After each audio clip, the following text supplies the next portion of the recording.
Hi there. Today I would like to talk about aphasia. Aphasia is a word I wish I didn't know. It is impairment in our ability to use or comprehend words. In essence, it could be understanding words, having a thought but not being able to express it, understanding grammar, and reading and writing coherently.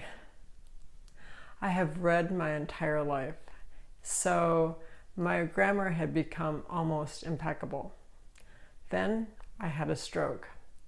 I could understand the words other people were saying, but I couldn't utter anything. The speech came back bit by bit. I was in the hospital when a nurse asked me if I could count to 10.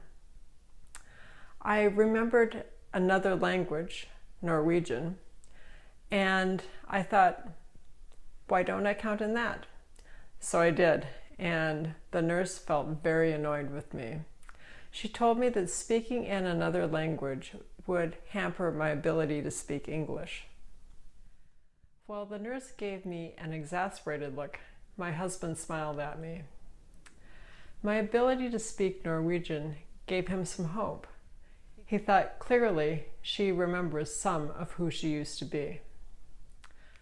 According to the American Stroke Association, up to 40% of stroke survivors have aphasia.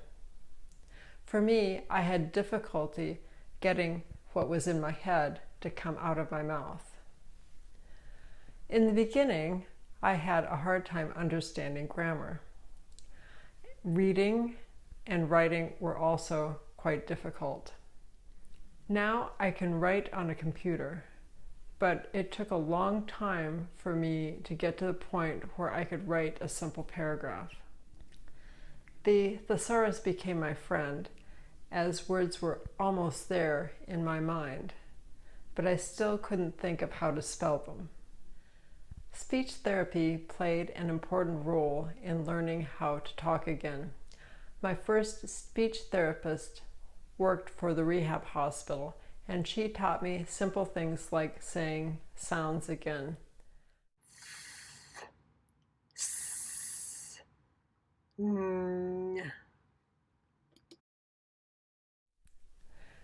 She also made gym a part of my recovery. She would give me worksheets, and he would sit on the bed and read them.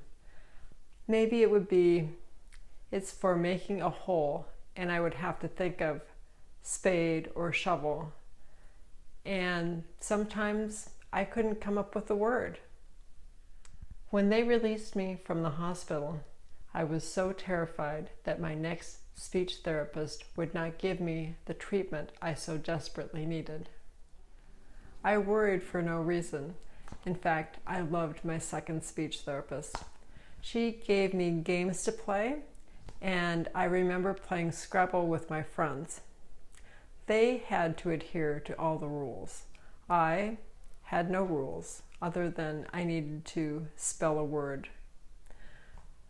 Believe me, it took a lot of patience for anyone who played with me.